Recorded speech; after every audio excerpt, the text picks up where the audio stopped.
Hey listeners, thanks for tuning in to the latest episode of the Mailtopia podcast. We wanted to take a moment to tell you about the award-winning Rusty Quill Gaming Podcast. This weekly, actual play fantasy tabletop podcast features a mixed ability group of comedians, improvisers, gamers, and writers as they play the extended role-playing campaign Erasing the Line on a Pathfinder system. Follow Zulf, the Dwarven Cleric, Sel, the Half-Elf Alchemist, Hamid, the Halfling Sorcerer, and Azu, the Orc Paladin of Aphrodite, as they weather everything GM Alexander J. Newell throws at them on their adventures through and beyond an alternative version of London. At over 250 bingeable episodes, this podcast is sure to be a critical hit for your playlist. So search for Rusty Quill Gaming on your favorite podcast platform, or visit rustyquill.com for more information.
Eric and Hazel moved through the house like ghosts, their actions a malaise born of similar yet vastly different misfortunes. They gathered what few things they might need for a trip to the curious woods. Under the direction of Spider Black, they were being sent to rescue their fellow passengers. They didn't speak when they met in the foyer of the house, only nodding to one another before leaving, the fog swallowing them into its shifting mass. Hazel couldn't help but notice Eric's unease while she drove down the darkened road. His grip upon the door handle whitened every time she accelerated. She also found it odd that he insisted, with some obvious apprehension, that she drive, or as he put it, pilot, the conveyance. She found herself feeling for the man. He was a picture of despair, undoubtedly having taken an especially bad turn in the machine. Perhaps even worse than her own. Hoping to free him from whatever gloom was upon him, she proffered a conversation. I take it you know Spider too? She asked, her tone light. Eric took a deep breath, as if preparing himself for something long and arduous. Yes, he tended to all of us when we left the machine, hissing into our ears, telling and teaching us what he would. Eric shifted in his seat while he spoke, focusing on the small computer display recessed into the dash, its screen shattered and dark. And no, I have no idea what he is, let alone what business he has with us. His gaze lifted to the sky, where the breaking dawn revealed the sagging belly of the never-ending storm. None of us have even the slightest clue. Who or what are these oversapiens? Hazel asked, her place in the world growing darker by the moment. You seem to know what Spider meant when he said they'd intercepted your friends. Eric didn't look away from the sky. Test subjects. They were placed, or forced, into the Melangen by Nazi scientists sometime during World War II, while the thing was in their possession. Which is to say, they're like us. His focus landed near, but not fully upon, his new colleague. Hazel, this isn't going to be easy, I'm afraid. The monotonous sounds of the road filled the void between them.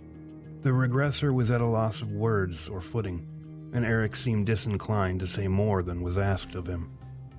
While she suspected something awful from the trip, she refused to think about it, preferring the gravity of her strange new life to simply pull her along, careless and numb. But now she was heading into a fight. She could be killed, or perhaps worse, she could be forced to kill. She remembered the men she reduced to ancient bones, their screams ringing down the halls of her mind. Hazel needed to say something. Have you guys ever encountered these people before? Once before, in Dismouth. We'd been instructed to go there and hunt them down. Spider Black had given us something of a debriefing on what we could expect, but we were woefully underprepared. Hazel couldn't imagine Eric hunting anything, let alone paranormal Nazi mutants. But then she recalled the strange device he wore beneath his sleeve and the gift he mentioned receiving from the machine. Eric continued after another deep breath. We were ambushed on the docks. As luck would have it, if such an entity has any meaning or currency any longer, we prevailed. But contrary to our imperative, we gleaned very little about the creatures we were sent to confront, as we'd come away only with their underlings to show for our efforts. Spider seemed not to mind the setback, and directed us to return to Deadwich to await further instruction. His voice dropped a bit as he finished what Hazel assumed an anorexic summary of events. Mars, Keith, and Lynn, your fellow passengers, were just recently dispatched to seek out more of the creatures, and for whatever reason I was asked to stay behind. But it seems the Oversapiens found them first. Hazel's mind nearly choked from additional questions, all of them bloated fat and empty from Eric's undernourished insights. As she was about to launch into her next question, her companion fixed on a point somewhere just ahead, his apparent disgust sharpening the angles of his face into a pronounced grimace. She followed his gaze to a spot next to the road, where the stones of a small country cemetery peered from between tall bunches of switchgrass. Eric turned his head from the sight, his neck muscles bulging from the force of the effort. It was too obvious and strange a reaction for Hazel to ignore. Oh my god, are you okay, Eric? Do you need me to pull over? No, just drive as fast as you're able, if you wouldn't mind, just until we're past the next hill, he nearly pleaded, providing no explanation for his request. Hazel complied, assuming some type of danger, a danger her companion thought potent and frightening enough to keep to himself, but for the instructions on how to avoid it. As the speeding car passed the small graveyard, Eric began to tremble. Hazel could feel a swelling fear in him. She forced the needle of the speedometer horizontal, and the car leapt forward with a roar. A coldness began to creep into the bones of Eric's mind as something drew close to him from the other side of life, as if he were being lowered into a grave, a feeling that was never far afield of his dreams or memory. A voice of ice and thunder invaded Eric's thoughts. She's fond of you, dear brother. That pretty little bird of prey. She worries about you. Needlessly, of course, as I'm always here to protect you. Always. Most fortunate of all, there's death on her, sweet and boundless. From down here, I can see so much of the world. That greatest share of itself owed entirely to the grave, where whited bones hang in the black soils of a subterranean sky, like so many dull, broken stars. It is by their empty, worm-eaten lights that I can see so clearly the deathbird by your side. She's more than a trifling foot deep into the grave herself. Of that, you can be assured. Please just leave me in peace. I've no desire to speak to you, even less to hear you speak of her, Eric replied, quivering a bit for the effort. Ah, now I see for true. You see Elizabeth in this one, yes? Of course you do. Then shall I protect her as well, as you would have Elizabeth, had you only the strength. Shall I spare you her screams? Only say the word, sweet Eric, and she will be dearest to my blackened heart, second only to yourself, naturally. I will rend earth and sea and sky to save her flesh from rot and ruin. I shall lay waste to all who would even wish her ill, as well as their houses, chattel and childer, in all things begotten by their blood and treasure. The earth shall become a grim garden of her foes' fruiting corpses, and I will tend it with peerless vigilance and vim. Would this not please you, brother? Eric shuddered at the visions now painted across the tomb of his mind. You dirty thing, you'd best keep your hands from her. Your affections are nothing less than predations, and you've no heart at all, black or otherwise. His thoughts shot out like steam escaping a boiling kettle. The thing inside him chuckled, an amused thunderhead. Not so, dear brother.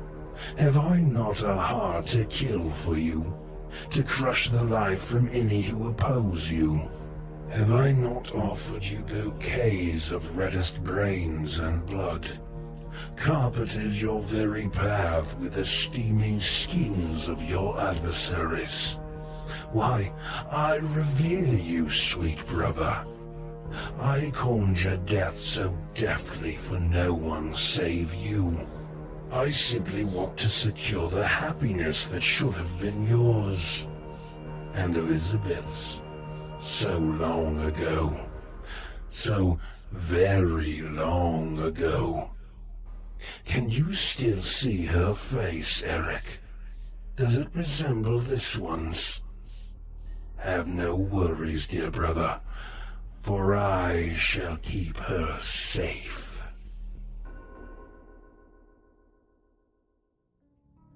Eric looked to be in a trance. His eyes had long lost their focus, his hands outstretched and unmoving. Hazel pulled over and laid him upon the ground, calling out his name. Still unable to rouse him from the stupor, she began shaking him, slightly at first, then with increasing force bordering on violence. A specific horror began materializing in her mind, drawing the blood from her lips and riling her heart. A horror wherein she might be left to travel alone, confronting, attacking monstrous, faceless opponents on the behalf of her equally monstrous and faceless allies. She began slapping his face. Just before her hands became fists, his eyes blinked open, a bewildered look resurrecting his once lifeless features. Hazel, where are we? Eric sputtered. His eyes darted about. Hazel exhaled her terror and fear in one breath, unclenching her hands. You were completely unresponsive, Eric. What the hell is going on with you? Or is this just another aspect of your gift from the machine? Jesus, I'm sick of all this shit. She stood up and turned from her prone companion, a mess of questions and accusations entangling her mind. Eric appeared no less pleased by the circumstances, furrowing his brow and rising to his feet. Yes, Hazel. Yes, indeed it is. And just as your secrets are your own, leave mine to me. Or shall I press you on how you managed to regenerate the old chair and even the rotted wooden floor? His anger surprised her. Trust me, in short order, we'll likely wish we had never learned each other's secrets. They're certainly bound to come out soon enough. He pressed his fingers to his temples, their tips whitening. Can you please, for the love of God, allow me the luxury of keeping them for as long as I am able? A familiar silence stepped between them, allowing the natural sounds of the woods their sway. Eric continued to rub his temples for a time, turning toward her with a deep breath. Look, I'm truly sorry I frightened you. I didn't expect that would happen, Hazel. I wish I could make all of this easier on you. I just don't know how. Hazel felt her last suspicions of the Englishman fall away. Again, his honesty, his emotions, were as clear and genuine as a summer's sky. She was more relieved in that moment than any since the machine. She had made a connection with someone, a real human being, a person who cared, in his own way, for how she felt. Eric hung his head and made his way back to the car, clearly ashamed for yet another outburst. Once they were both situated behind the dash and ready to rejoin their quest, Hazel held his pale gaze, making certain he absorbed what she was about to say. It means a lot to me, Eric, that you'd even want to help me. Thank you.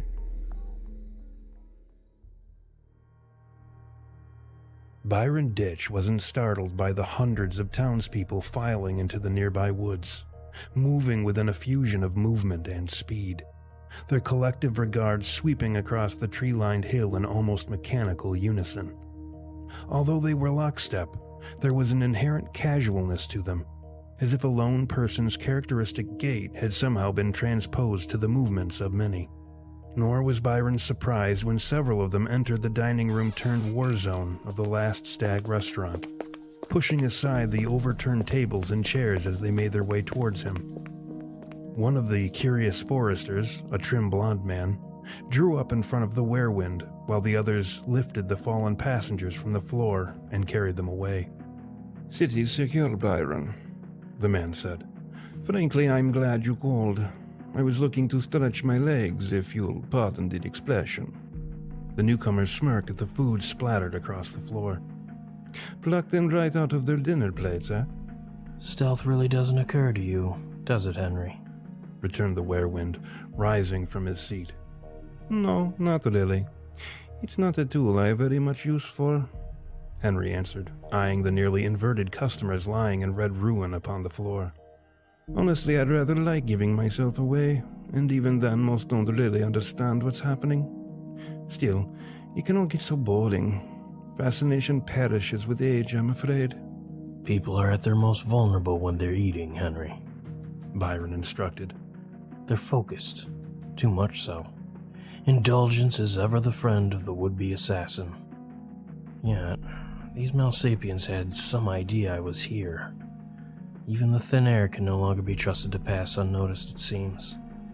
He placed his hands over his cheeks, seeking out the small crease that would allow him to dislodge the mask that allowed him to pass for human. It came away with a hiss of compressed air, revealing the gray metal grating that became most of his face, from the tops of his cheeks all the way down to the top of his neck. The metal portions were not the crude imposition of some kind of machine, but the smooth transition of flesh marrying metal. With the disguise removed, his voice lowered, assuming its customary mechanical tenor, a sound that was at once as cold as wintered iron, yet as vital as surging venom. They were looking for Abraham, as the fates would have it. That's how I crossed paths with them. Truly? Henry asked, interested in this latest development. "What could they want with that old traitor?" I would imagine the same sort of things we want from him. Byron mused. But we'll know more in very short order. Henry turned around and tilted his head. "We might have a problem. One of the captives, the one with the caved-in chest, doesn't seem to be doing very well at all. He's sweating up a storm and shaking. You might have been a bit overzealous with that one." The Werewind recollected the sounds of Mars's ribs snapping inward. Had he a face designed for such things, he would have smiled. Must all of them be intact? Might we simply allow this one to expire? "I was told to bring all of them back alive," Henry replied, shaking his head as if to share his exasperation for the instructions. "I will bring him to the hospital and get the best doctors and curious forest to look at him, such as they are. Since we might be forced to linger here a stretch, it would be prudent to determine whether we might expect guests, don't you think?" Indeed, Byron mused. Theirs was the group that gave Antonia some problems in Dismouth, and by my count, we're short a member. Keep the woman with chains, make sure to keep her sedated. As for the remaining man, have him brought down into the cellar before he wakes. I have that one's measure like no other. Sounds and songs are like every other living thing upon the planet, Henry. They need to breathe. Another smile tempted the cold iron of the werewind's face. Thank you for tuning into this episode of the Maltopia podcast. For early access to the latest episodes, behind-the-scenes videos, and more, join our community at patreon.com/Maltopia. For original artwork, YouTube narrations, merch, and more, visit our website at maltopia.com. And for the latest news and updates, follow us on Facebook, Instagram, and Twitter. On behalf of Mark, Steve, and Walker here at Maltopia, we thank you very much for your support.